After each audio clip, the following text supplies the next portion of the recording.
Bom dia, amores. Olha, tô aqui limpando esse óculos que eu uso pouquíssimo, mas que é maravilhoso para a gente começar a leitura do nosso livro. Como eu disse, eu não sabia que horas eu ia conseguir fazer isso e calhou de ser agora, então vai ser assim mesmo, sem aviso prévio, mas depois fica aí gravado, se Deus quiser, se tudo der certo. Então quem não pode ver na hora, vê depois. Eu também tô me despedindo momentaneamente dos meus cabelos brancos, porque parece que eu vou ter que tingir para o próximo trabalho e tá tudo certo, também gosto dessas mudanças. E aqui o livro Mensagem do Outro Lado do Mundo, um livro que mexeu muito comigo. Eu estou curiosa para saber como é que ele vai reverberar em mim agora, que eu sinto que eu estou ainda mais conectada com os temas desse livro, né? E antes de começar, antes da gente até fechar os olhos um pouquinho, que tal a gente fazer isso antes? Melhor, né? Então vamos fechar os olhos um pouco. Quem está chegando, acho que eu vou escrever aqui leitura. Será que eu posso escrever uma coisa longa? Mensagem do outro lado do mundo. Que a gente feche os olhos um pouquinho. Fui bem baiana agora. Aqui, pronto. Gente, eu tô conseguindo fixar super rápido, pegando o jeito. Então vamos fechar os olhos um pouquinho. Sentir como é que tá nosso corpo. Eu sinto de soltar um pouco aqui as minhas amarras para eu respirar à vontade. Não gosto de nada me sufocando, me apertando. Alguém perguntou aí, posso fluir com você no final da live? Falar com você no final da live? Ué, vamos ver. Vamos ver, aqui quem manda é o universo. A gente vai recebendo ordens superiores e aceitando e incorporando o que a gente quer, deixando de lado o que a gente não quer, porque a gente tem essa autonomia sobre a nossa vida, nosso corpo, nossa história. A gente vai construindo junto com o que está em torno de nós, que na verdade é o que está dentro também, não tem separação. Vamos sentir como está nosso corpo, sentir nossa base sentada ou deitada, ou como você estiver. Sentir se tem algum desconforto no corpo e coloca nesse local a nossa atenção. Vamos mandar um pouquinho de amor para esse lugar do corpo que pode estar dolorido, que pode estar tenso. Quem quiser pode colocar a mão nesse lugar. Eu não vou colocar a mão porque, felizmente, eu estou com o corpo muito confortável, muito bem. Quem está com o corpo bem, sem sentir nenhum desconforto, pode sentir aqui, ó, no timo, no coração, aqui nessa região do chakra cardíaco, sente a gratidão por estar se sentindo tão bem.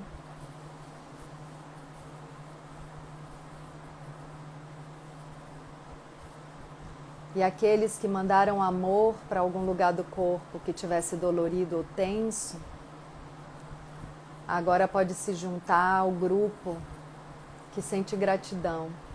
Gratidão por a gente estar respirando. Ai, como é bom estar respirando, como é bom estar encarnado. Quem não quer fechar o olho, não precisa. O mais importante é a gente fazer o que o nosso coração manda. atender os nossos anseios e dentro da inteireza dos nossos anseios, do nosso autoacolhimento, a gente pode atender qualquer pessoa. Mas se a gente não se atende, se a gente não se acolhe, não se dá amor, é impossível fazer isso pelo outro. A gente só dá o que tem.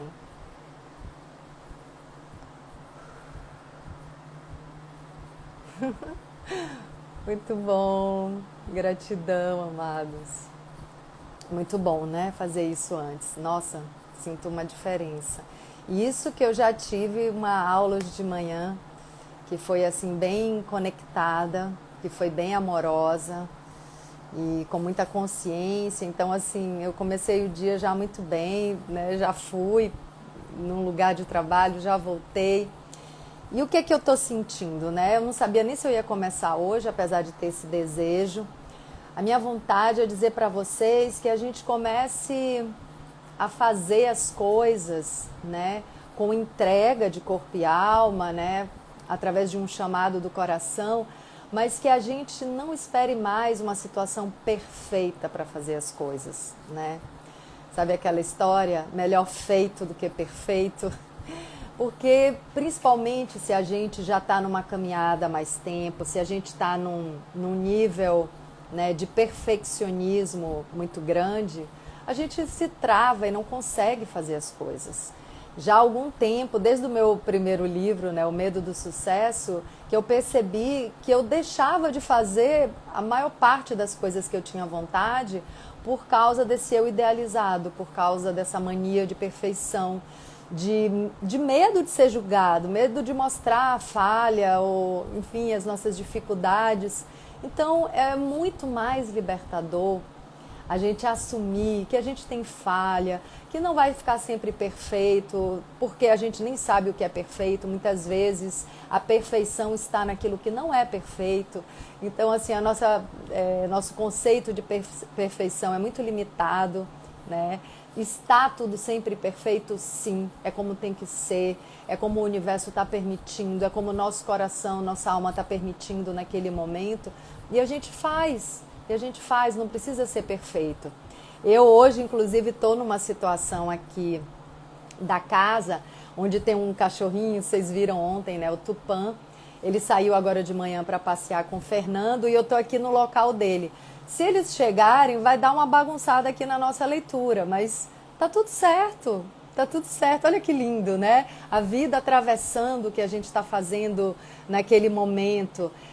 Eu percebo que muitas vezes também eu esperava a situação ideal para sentar e meditar, ou para fazer uma live, ou isso ou aquilo. Não, sabe? Se eu vou ser atravessada por uma pessoa que chega, né, por um cãozinho, por um amigo, pelo meu filho, por qualquer coisa, tá tudo certo. A gente incorpora isso.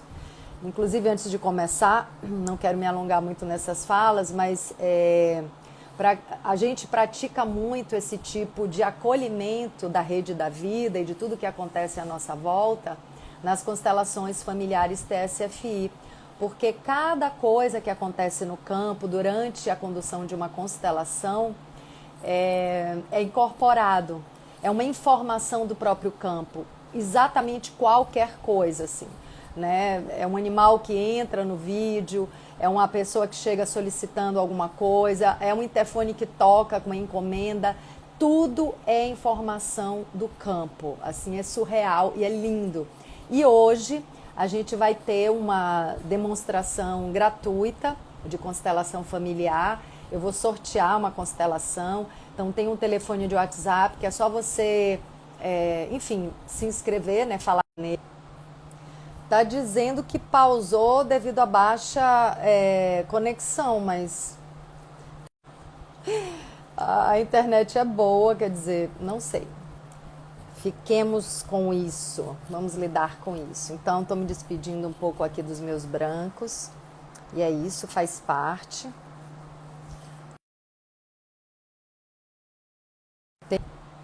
De novo, pausou de novo, mas vamos em frente, eu vou ficar meio de olho.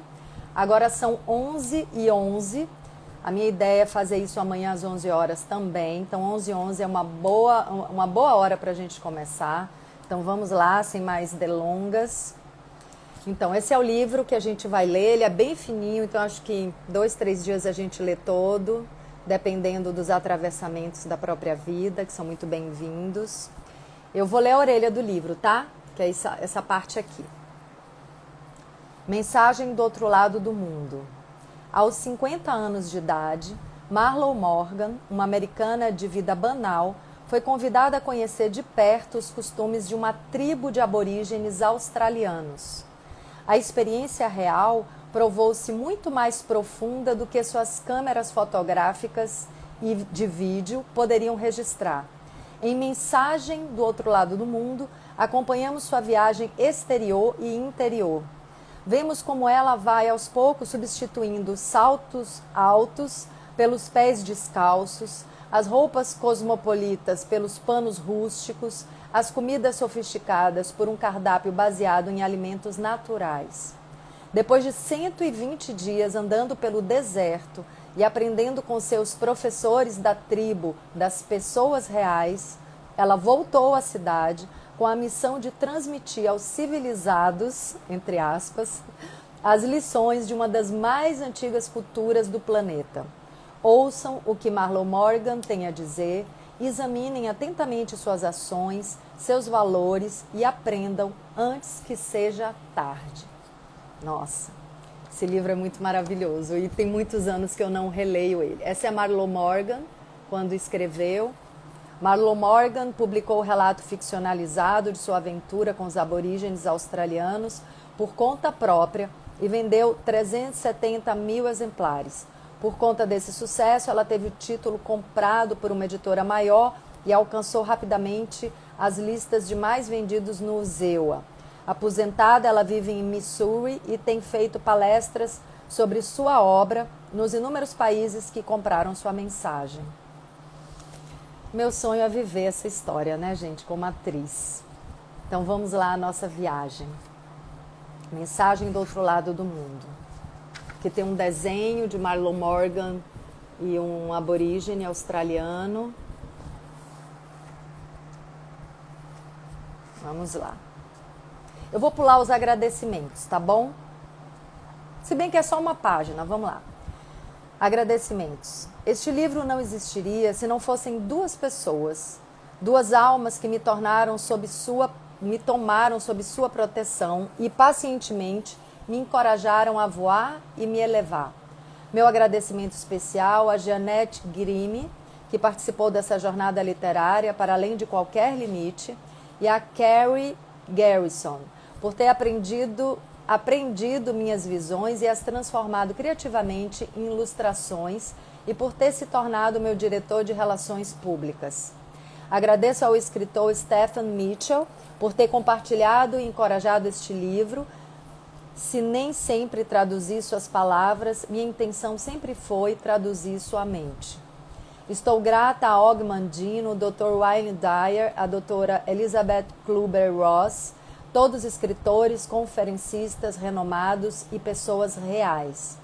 O meu agradecimento ao jovem Marshall Ball por ter dedicado sua vida a ser um professor. Também estou grata a Tia Nola, Dr. Ed Stegman, Georgia Lewis, Peg Smith, Dorothy Wolcott, Jenny Decker, Jana Hawkins, Sanford Dean, Nancy Hoffland, Hanley Thomas, Heavy Marilyn Hager, Heavy Richard Rager, Walt Bodine, Jack Small, Jeff Small, Wayne Baker, da Warrow Printing, Stephanie Gruning e Susan Moldo, da HarperCollins, Robin Ben, Candice Furman e especialmente ao presidente da MMCO, Steve Morgan. Quase quebrei minha língua aqui falando. Da autora para o leitor. Este livro foi escrito e inspirado a partir de uma experiência real.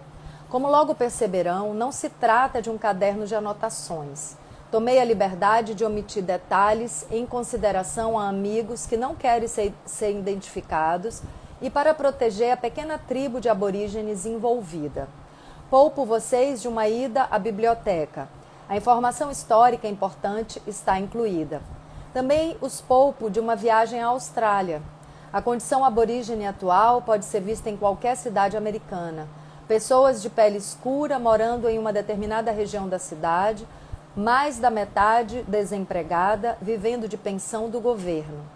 Os que estão empregados exercem atividades subalternas e sua cultura parece perdida. Assim como os índios americanos, são confinados a um solo designado e proibidos por gerações de praticar seus costumes religiosos. Só não posso poupá-los da mensagem mutante. América, África e Austrália, todas parecem estar tentando melhorar as relações raciais, mas em algum lugar do árido cerne do deserto australiano permanece batendo, lenta e constantemente, um coração antigo, um grupo único de indivíduos que não se interessa pelo racismo, pessoas que se interessam somente por outras pessoas e pelo meio ambiente. Compreender essa pulsação é compreender melhor o que é ser homem, ou simplesmente a condição de ser. Este livro foi um trabalho pacífico que se tornou polêmico. O principal órgão judiciário australiano, a Suprema Corte, subverteu o conceito de terra nihilus, que erroneamente sustentava que o continente estava desocupado quando os colonos britânicos ali chegaram, em 1788. Esse mito legal foi o fundamento para justificar a desapropriação aborígene e hoje é considerado o aspecto mais negro da história da Austrália, onde as leis vigentes estão bastante confusas. A mensagem mutante perdurou por si mesma. Nunca foi minha, nunca será. Por conseguinte, foi impulsionada pelas forças que queriam silenciá-la e pela energia de seus criadores. Há várias conclusões possíveis dessa leitura. Talvez o leitor pense que o homem a que me refiro como intérprete não tenha cumprido as leis e regulamentos governamentais, recenseamento, impostos, voto, uso da terra, autorização para mineração, registro de nascimento e mortes, etc. Talvez ele também tenha contribuído para o não cumprimento por parte de outros cidadãos da tribo. Pediram-me que o apresentasse publicamente e que conduzisse um grupo ao deserto que percorri. Recusei. Assim, pode-se concluir ou que sou culpada por ter cooperado com essas pessoas para que não acatassem a lei, ou que, por não ter mostrado os membros reais da tribo, eles não existem, ou estou mentindo. Minha resposta é a seguinte: não falo pelos aborígenes australianos. Falo apenas por uma pequena nação remota, referida como povo selvagem ou antigo. Visitei-os de novo e retornei à América pouco antes de janeiro de 1994. De novo recebi sua bênção e aprovação pelo modo como estava lidando com essa atribuição. Parece que alguns leitores buscam apenas um entretenimento. Se você é um deles, por favor, leia o livro, entretenha-se e o deixe como sairia de qualquer bom espetáculo. Para você, será pura ficção e não ficará desapontado. Valerá o que pagou. Se, por outro lado, você é alguém que ouve a mensagem, ela ressoará alto e forte.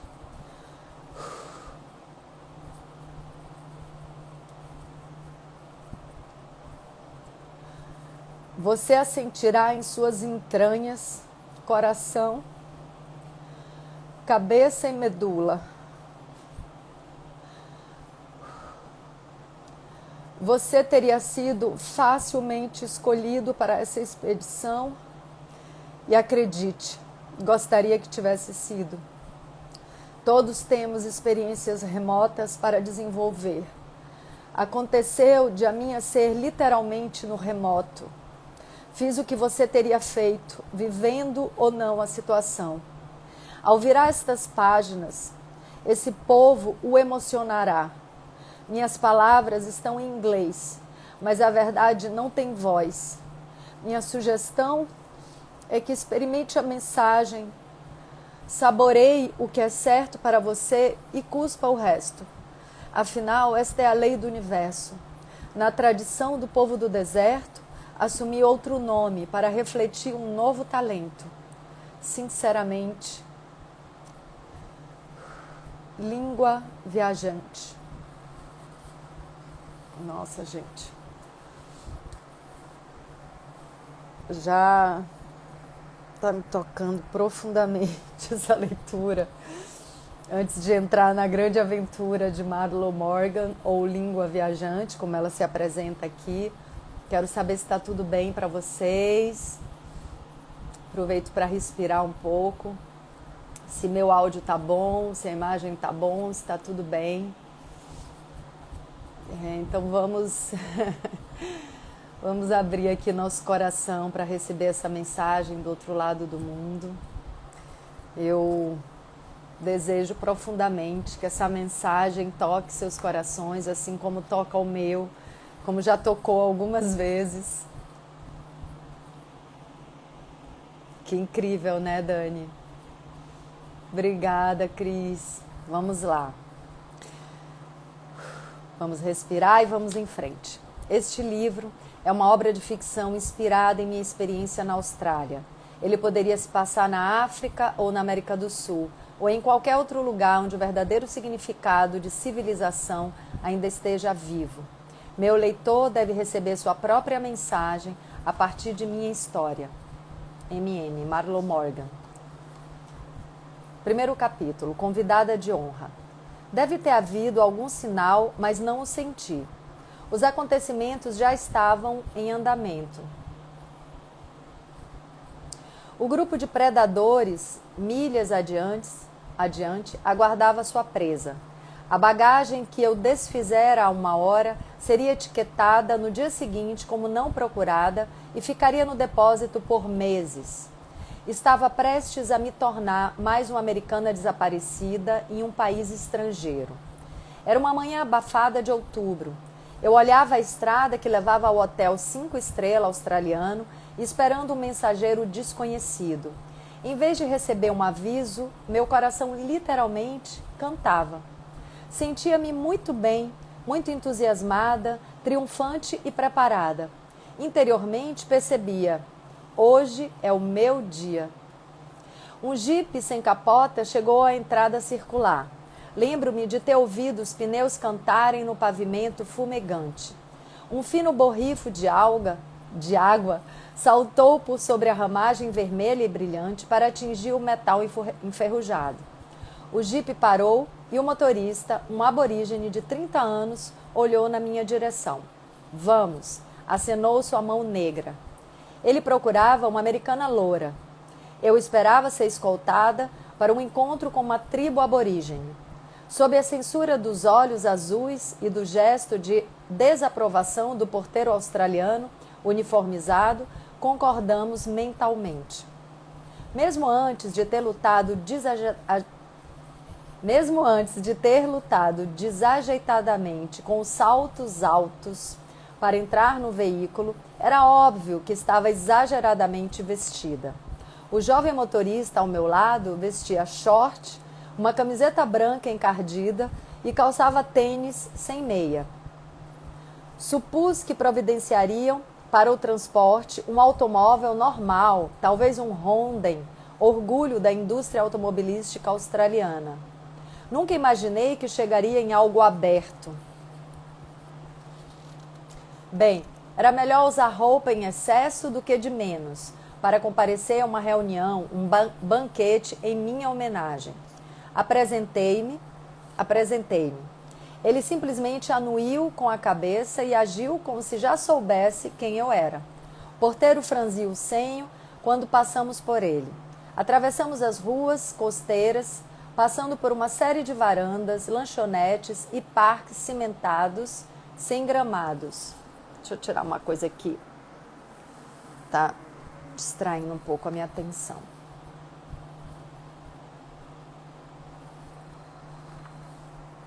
Segurei a maçaneta da porta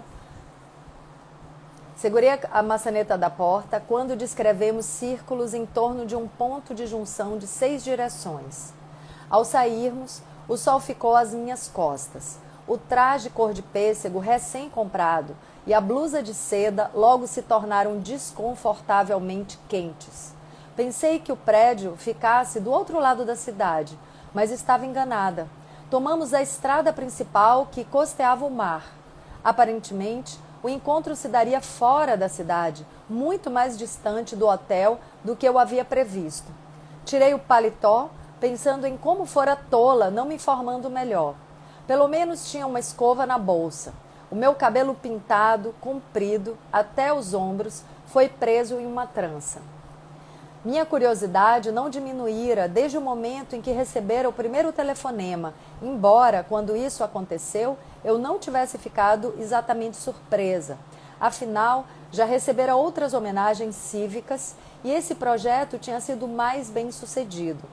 Trabalhando com adultos aborígenes mestiços que viviam na cidade e que tinham manifestado abertamente atitudes suicidas e tendo-lhes proporcionado um objetivo e um sucesso financeiro, fatalmente, mais cedo ou mais tarde, seria notada. Eu estava admirada. A tribo em que se dera a convocação vivia a 2.000 milhas no litoral oposto do continente.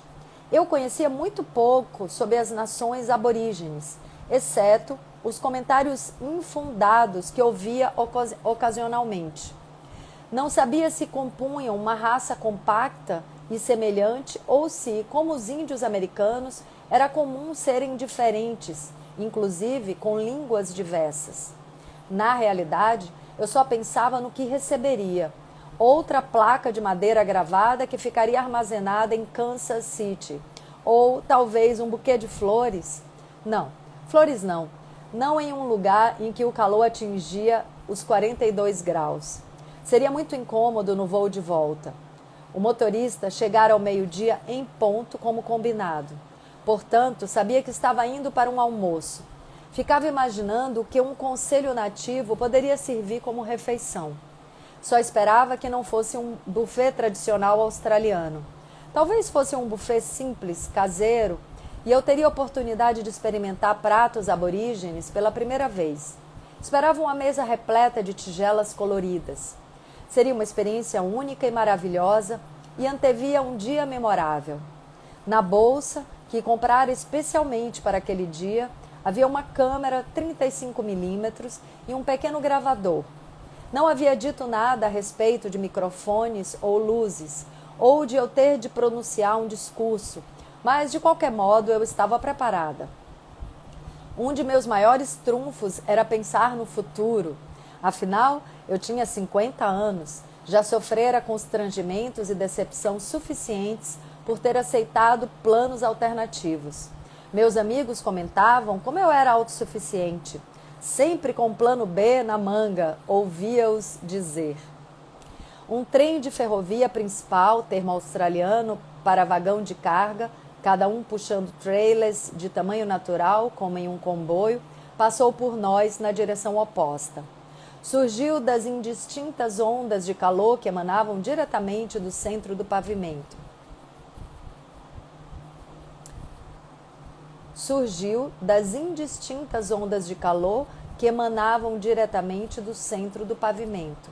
Estava absorta em recordações quando o motorista moveu bruscamente o volante e deixamos a autoestrada para seguirmos por uma via coberta de poeira e durante milhas sermos acompanhados por uma névoa de pó vermelho.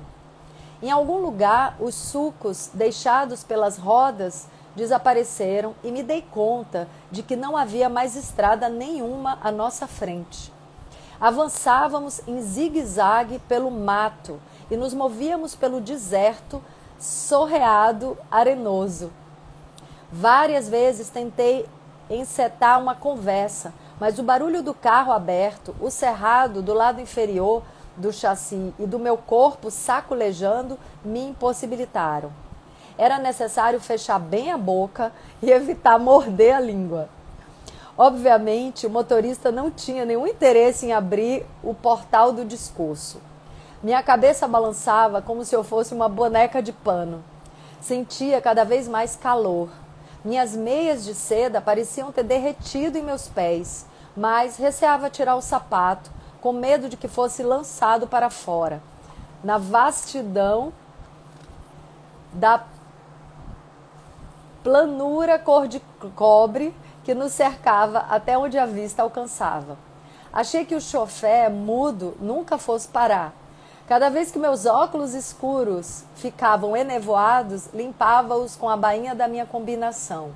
O movimento de meus braços abria a comporta para um rio de transpiração. Podia sentir a maquiagem se dissolver e imaginar o toque róseo pintado nas maçãs do rosto, formando listras vermelhas que deixavam um rastro até o pescoço. Teriam de me dar 20 minutos para me ajeitar antes da apresentação. Eu exigiria isso. Olhava o relógio. Tinham-se passado 2 horas desde que entráramos no deserto. Sentia calor e desconforto como não sentia há anos.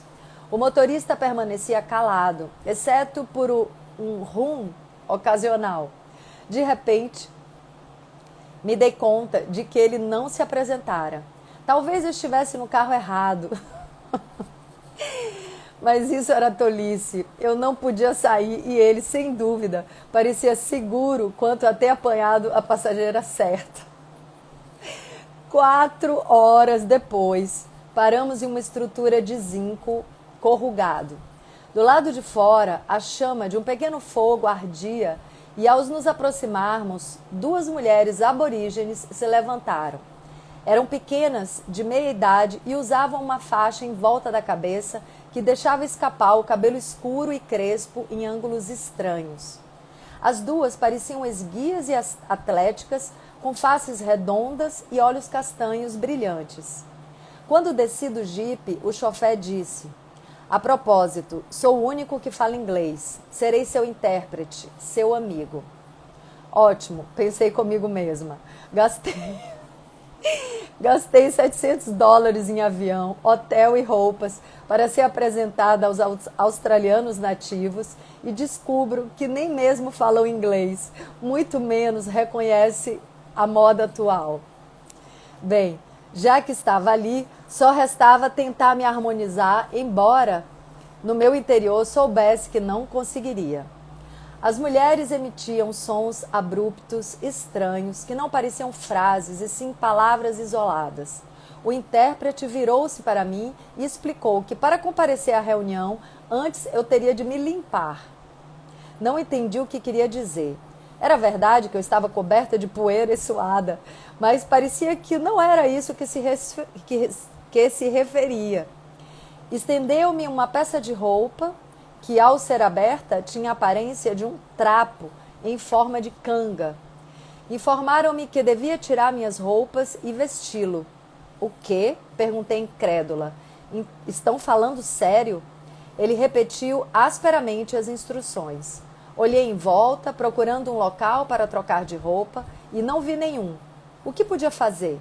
Tinha vindo de muito longe e suportado muito desconforto para desistir. O jovem se afastou. Ao diabo! É mais fresca do que as minhas, pensei. Assim, tão discretamente quanto possível, retirei minhas roupas novas, sujas, dobrei-as e vesti o traje nativo. Empilhei minhas coisas em uma pedra que estava próxima e que há poucos minutos servira de banco para as 2 mulheres. Sentia-me meio absurda naquele trapo sem graça e lamentei ter investido na roupa nova para dar uma boa impressão. O jovem tornou a aparecer. Ele também trocara de roupa. Ficou de pé na minha frente, quase nu, usando apenas um pano em torno, como se fosse uma sunga, e descalço, assim como as mulheres. Deu as demais instruções. Eu devia retirar tudo: sapatos, meia, roupas de baixo, todas as joias e até mesmo os pregadores em meu cabelo.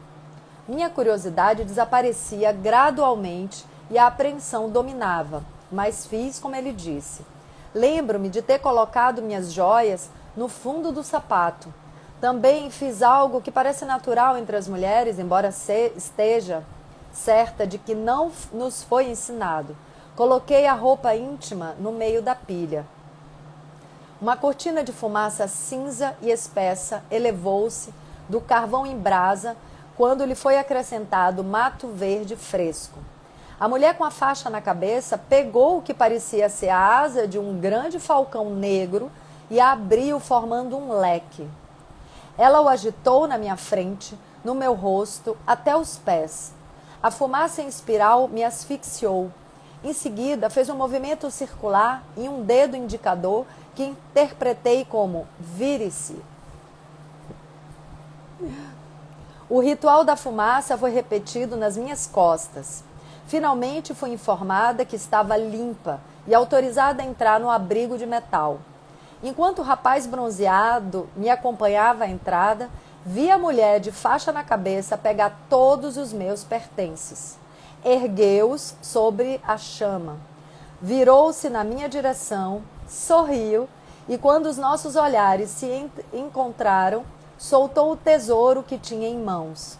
Tudo o que eu tinha foi para o fogo. Meu coração, por um momento, ficou entorpecido. Dei um suspiro profundo. Não sei porque não gritei protestando e corri para recuperar tudo. Só sei que não fiz. A expressão do rosto da mulher indicava que sua ação não era maldosa. Foi feita como uma demonstração de hospitalidade. Ela é apenas uma ignorante, pensei. Não entende nada de cartões de crédito e documentos importantes. Fiquei aliviada por ter deixado a passagem aérea no hotel.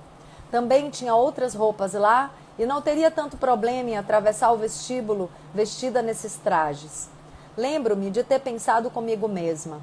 Ei, Marlowe, você é uma pessoa flexível. Isso não merece terminar em úlcera. Mas anotei mentalmente cavar um dos anéis das cinzas mais tarde. Esperava que o fogo se apagasse e esfriasse antes do nosso retorno à cidade. Mas isso não aconteceria. Somente ao considerar retrospectivamente, compreendi a simbologia que atuava enquanto eu tirava minhas joias valiosas e que achava tão necessárias. Ainda aprenderia que o tempo para essa gente nada tem a ver com o de um relógio de ouro e diamante que agora pertence à terra para sempre. Muito tempo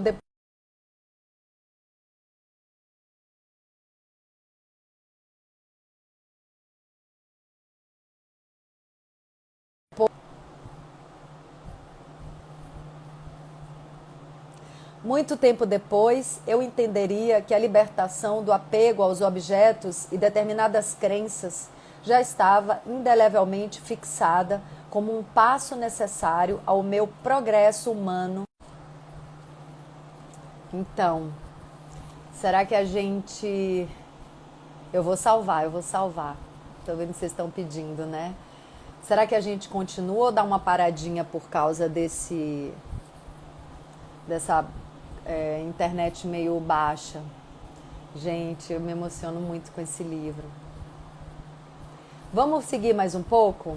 Eu espero que isso não atrapalhe eu salvar, mas vamos lá. Perfeita? Vamos seguir mais um pouquinho, né? Então vamos lá. Vencendo a votação. Entramos pela frente aberta do galpão de 3 lados. Não havia portas, nem a necessidade de janelas. Tinha sido construído com o único propósito de fazer sombra, ou talvez como abrigo de ovelhas. Em seu interior, o calor era intensificado por outro fogo cercado de pedras. Não havia sinal de que suprisse alguma necessidade humana. Nenhuma cadeira, assoalho ou ventilador. Não havia eletricidade. O lugar inteiro era de zinco corrugado, sustentado por tábuas gastas e frágeis. Meus olhos se adaptaram rapidamente, indo da luz forte e ofuscante que eu experimentava há 4 horas para a nuance mais escura da sombra e da fumaça. 62 aborígenes adultos estavam em pé ou sentados na areia. Os homens usavam faixas estampadas e coloridas na cabeça e tinham penas presas na parte superior dos 2 braços e nos tornozelos. Vestiam o mesmo tipo de pano em forma de sunga do motorista. Este não estava pintado, mas os outros apresentavam desenhos nas faces e ao longo dos braços e pernas. Usavam o branco para fazer pontos, listras e padrões elaborados. Lembrei da timbalada da Bahia. Desenhos de lagartos adornavam seus braços, enquanto serpentes, cangurus e pássaros apareciam nas pernas e costas. As mulheres eram menos festivas. Pareciam ter aproximadamente a minha altura, 1,68 m. A maioria era idosa, mas a pele cor de café com leite parecia macia e saudável. Não vi nenhuma com o cabelo comprido. A maior parte era crespo e cortado rente ao couro cabeludo. As de cabelo um pouco mais comprido usavam uma faixa estreita cruzada em torno da cabeça que mantinha o cabelo preso. Uma senhora muito idosa de cabelos brancos que estava perto da entrada usava uma grinalda de flores pintadas à mão em volta do pescoço e dos tornozelos. Destacava-se o toque artístico, com flores e estames retratados com minúcia no centro de cada flor. Todas vestiam ou 2 peças ou um pano usado como canga, igual ao que haviam me dado. Não vi bebês nem crianças, apenas uma adolescente. Meus olhos dirigiram-se à pessoa mais primorosamente trajada do grupo, um homem, seu cabelo negro salpicado de cinza. Sua barba, bem aparada, acentuava a força e a dignidade de seu rosto. Na cabeça usava uma touca fantástica, feita de brilhantes penas de papagaio. Também ele usava penas nos braços e tornozelos. Havia vários objetos presos em torno de sua cintura e no peito uma placa circular intrincadamente confeccionada, feita de pedra e sementes. Muitas das mulheres usavam versões similares e menores como colares. Ele sorriu e me estendeu as mãos. Ao encarar seus olhos negros aveludados, tive uma sensação de completa paz e segurança. Foi o rosto mais gentil que já vi. No entanto, minhas emoções resistiam tensamente. Os rostos pintados e os homens em volta, segurando lanças afiadas como navalhas, alimentavam meu medo crescente. Contudo, todos revelavam uma expressão agradável e a atmosfera parecia exalar um aroma de aconchego, confortador e cordial. Emocionalmente, eu estava no meio do rio, avaliando minha própria estupidez. Isso não se parecia em nada com o que eu esperava. Nem em sonho teria inventado uma tal atmosfera ameaçadora envolvendo pessoas tão gentis. Se pelo menos minha câmera não estivesse sido tragada pelas chamas, quantas fotos fantásticas colaria no álbum ou mostraria em slides a uma audiência obrigada a vê-las, formada por parentes e amigos. Meus pensamentos voltaram ao fogo. O que mais estaria queimando? A ideia me causou arrepio. Carteira de habilitação internacional, dinheiro australiano, a nota de $100 que carregava há anos em um compartimento secreto da carteira e que datava da minha juventude, dos dias em que trabalhara na companhia telefônica, meu batom favorito, que não era encontrado naquele país, o relógio de diamante, o anel que tinha Nola me dera no aniversário de 18 anos, tudo sendo consumido pelo fogo. A ansiedade foi interrompida ao ser apresentada à tribo pelo intérprete. Seu nome era Oota. Pronunciava-o estendendo o O e terminando abruptamente com o tá. Oota. O homem fraternal, dos olhos incríveis, era chamado pelos aborígenes de o ancião da tribo. Ele não era o homem mais velho do grupo. O título aproxima-se do que chamamos de chefe. Uma mulher começou a fazer estalidos com varetas e logo foi seguida pelas outras. Os portadores de lanças batiam as altas setas na areia e outros acompanhavam com palmas. O grupo começou a cantar e a salmodiar.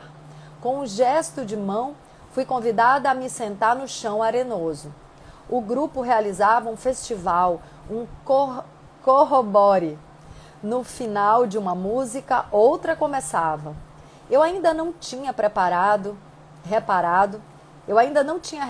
que algumas pessoas usavam pulseiras nos tornozelos, feitas de ervilhas grandes, mas agora que as sementes secas se tornavam chocalhos, elas se transformaram no centro da atenção.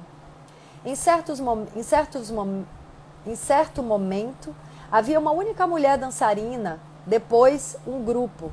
Às vezes os homens dançavam sozinhos, outras, as mulheres se juntavam a eles. Compartilhavam sua história comigo. Por fim, o compasso tornou-se mais lento, os movimentos diminuíram seu ritmo. Depois cessaram totalmente. Somente uma pulsação uniforme, que parecia sincronizada ao batimento do meu coração, permaneceu. Todos estavam calados e quietos. Eu senti agora que eu vou depois botar o nome do Cacá Verá aqui nessa live, para ele escutar esse relato. Olhavam para seu líder. Ele se levantou e caminhou na minha direção, sorrindo. Ficou em pé à minha frente. Havia um senso de comunhão indescritível. Tive a intuição de sermos velhos amigos, mas, evidentemente, isso não era verdade. Acho que sua presença fez com que me sentisse aceita e à vontade. O ancião pegou um longo tubo de pele de ornitorrinco, que estava preso à sua cintura, e o balançou para o céu. Abriu sua extremidade e despejou o conteúdo no solo. Eram pedras, ossos, dentes, penas e discos de couro, tudo à minha volta. Vários membros da tribo ajudaram a assinalar onde caíra cada item. Eram tão hábeis em usar os dedos dos pés quanto os das mãos para marcar o chão de terra. Depois tornaram a guardar os itens. O ancião disse alguma coisa e me entregou o estojo. Lembro-me de Las Vegas. Levantei o tubo e o sacudi. Lembrei-me de Las Vegas, levantei o tubo e o sacudi. Repeti o jogo, abrindo a extremidade e despejando o conteúdo sem nenhum controle sobre onde cairiam. 2 homens, agachados, usaram o pé de outro para medir onde tinham caído em comparação ao lançamento do ancião. Várias pessoas fizeram comentários, mas Ota não se ofereceu para traduzir. Nesta tarde, fizemos muitos testes. O que envolvia um pedaço de fruta foi muito impressionante. Tinha casca grossa como a de banana, mas a forma era uma pera. Deram-me a leve fruta verde e disseram-me para segurá-la e abençoá-la. O que significava? Não fazia a menor ideia, por isso disse simplesmente: por favor, Senhor, abençoe este alimento. E a devolvi ao ancião. Ele pegou uma faca, cortou a parte de cima e começou a descascá-la. Ao invés de a casca cair, como acontece com a da banana, a camada externa se enrolou em volta. Ao acontecer isso, todos os rostos se viraram na minha direção. Senti-me desconfortável, com 124 olhos escuros me encarando. Como se estivesse ensaiado, disseram em uníssono: "Ah!" Isso acontecia cada vez que o ancião puxava a casca. Eu não sabia se o "ah" era bom ou ruim, mas percebia que, em geral, ao ser cortada, a casca não se enrolava na fruta. E, independentemente do que os testes estivessem indicando, eu recebia uma marca de aprovação. Uma mulher jovem se aproximou com um prato cheio de pedras. Provavelmente era mais um pedaço de papelão do que um prato, mas estava tão repleto de pedras que não consegui discriminar o recipiente. Ota me olhou muito sério e disse: "Escolha uma pedra. Escolha com sabedoria. Tem o poder de salvar a sua vida." Senti instantaneamente um frio na espinha, embora estivesse quente e suada. Minhas entranhas reagiram em sua própria língua. O estômago revirado sinalizou: "O que quer dizer?" "Poder para salvar minha vida." Olhei as pedras. Pareciam todas iguais. Nada que distinguisse qualquer uma delas. Simplesmente eram cinzas, seixos vermelhos, do tamanho aproximado de uma moeda. Queria que algo cintilasse ou parecesse especial. Nada disso. Então, fingi, olhei fixamente como se as examinasse seriamente e selecionei uma que estava em cima e segurei-a triunfalmente. As expressões à minha volta demonstraram aprovação e interiormente me regozijei. peguei a pedra certa. Mas o que devia fazer com ela? Não podia deixá-la cair e magoá-los. Afinal, essa pedra não significava nada para mim, mas era importante para eles. Não tinha bolsos, então a enfiei na parte da frente da minha roupa atual, entre os seios, pois foi o único lugar que me ocorreu. Prontamente esqueci o conteúdo guardado no bolso da natureza. Em seguida, eles apagaram o fogo, desmontaram os instrumentos, juntaram seus poucos pertences e saíram para o deserto. Os torsos morenos, quase nus, brilhavam sob o sol ao se posicionarem em fila para a jornada. A reunião devia ter finalizado. Nada de almoço, nem prêmio. Ota foi o último a sair, mas ele também caminhava. Depois de vários metros, virou-se e disse: "Venha, vamos partir." "Onde vamos?" perguntei. "A uma expedição." "Para onde está indo?" "Através da Austrália." "Fantástico! Quanto tempo vai levar?" "Aproximadamente 3 mudanças completas de lua." "Está dizendo caminhar por 3 meses?" "Sim, 3 meses, mais ou menos." Respirei fundo e então disse-lhe, enquanto ele permanecia à distância: "Bem, parece muito divertido, mas eu não posso ir. Hoje não é um bom dia para eu partir. Eu tenho responsabilidades, obrigações, aluguel, contas a pagar. Não me preparei. Preciso de tempo para providenciar tudo antes de partir em uma excursão. Talvez você não entenda, eu não sou uma cidadã australiana, sou americana. Não se pode simplesmente sair para visitar um país e desaparecer. O serviço de imigração ficará preocupado e meu governo enviará helicópteros para me procurar. Talvez em outro dia, quando for avisada com antecedência, eu possa acompanhá-los, mas hoje não. Não, hoje não vai dar." Ota sorriu. "Está tudo em ordem. Quem tiver que saber, saberá. Meu povo ouviu-a gritar por ajuda. Se alguém na tribo votou contra você, não participará da jornada. Você foi testada e aceita. É a honra máxima.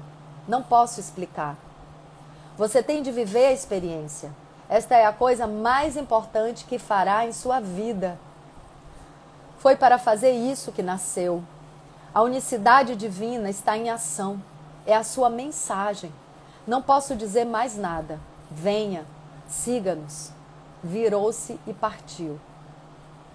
Fiquei ali com os olhos fixos no deserto australiano. Era vasto, desolado e ainda assim belo. Como uma bateria de longa duração, parecia não ter fim. O jipe estava ali, com a chave na ignição. Mas por onde tínhamos vindo? Durante horas, a estrada era inexistente, somente curvas e desvios. Eu não tinha sapatos, nem água, nem comida. A temperatura do deserto, nessa época do ano, ficava entre 35 e 49 graus. Estava feliz por terem votado a meu favor, mas e o meu voto? Pareceu-me que a decisão não estava sob meu controle.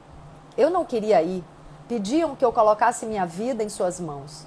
Eram pessoas que eu acabara de conhecer e com quem eu nem mesmo conversara.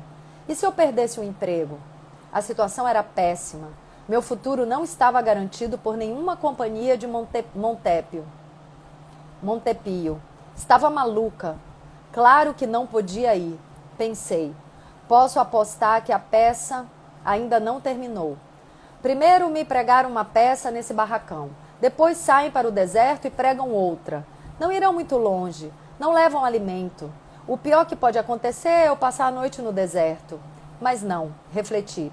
Basta me ver para saber que não sou do tipo que acampa. Sou tipicamente urbana, daquelas pessoas que tomam banho de espuma. Mas, pensei, posso, se preciso. Serei simplesmente assertiva, já que paguei uma noite no hotel. Direi que devem me trazer de volta antes da hora de encerrar a conta amanhã.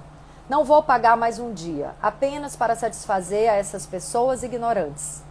Observei o grupo que se distanciava e parecia cada vez menor. Não tive tempo para meu método de balança, de pesar as vantagens e desvantagens. Quanto mais ficava ali pensando no que fazer, mais fora de alcance eles ficariam. As palavras exatas que disse estão gravadas em minha mente tão claramente quanto uma incrustação de madeira muito bem polida. Tudo bem, Deus. Sei que você tem um senso de humor realmente fantástico, mas esta eu não entendi. Com os sentimentos que oscilavam repetidamente entre medo, surpresa, descrença e mera insensibilidade, me pus a seguir a tribo de aborígenes que chamavam a si mesmo de pessoas reais. Eu não estava amarrada, nem amordaçada, mas me sentia uma prisioneira. Tinha a impressão de ser a vítima de uma marcha forçada para o desconhecido. Amados, vamos parar aqui na página 29. Eu acho até que chegaram aqui o Tupã, o Fernando. Amanhã a gente continua essa jornada, essa aventura incrível. 1h certinho e amanhã a gente continua, tá bom? Chegaram! Acabei de ler. Traz aqui, Tupã, pra dar tchau. Vem, Tupanju, dá tchau. Eita! Olha aqui, chegou. Vixe, tá molinho. Tomou sol. Tá molinho, né, filho? Tá bem molinho. Passeou com o papai. Olha como ele tá molinho. Então tá, amados. Tchau, até amanhã. Bom dia pra vocês, até de noite na nossa demonstração. Olha aqui, olha, já tá lambendo a tia. Tchau.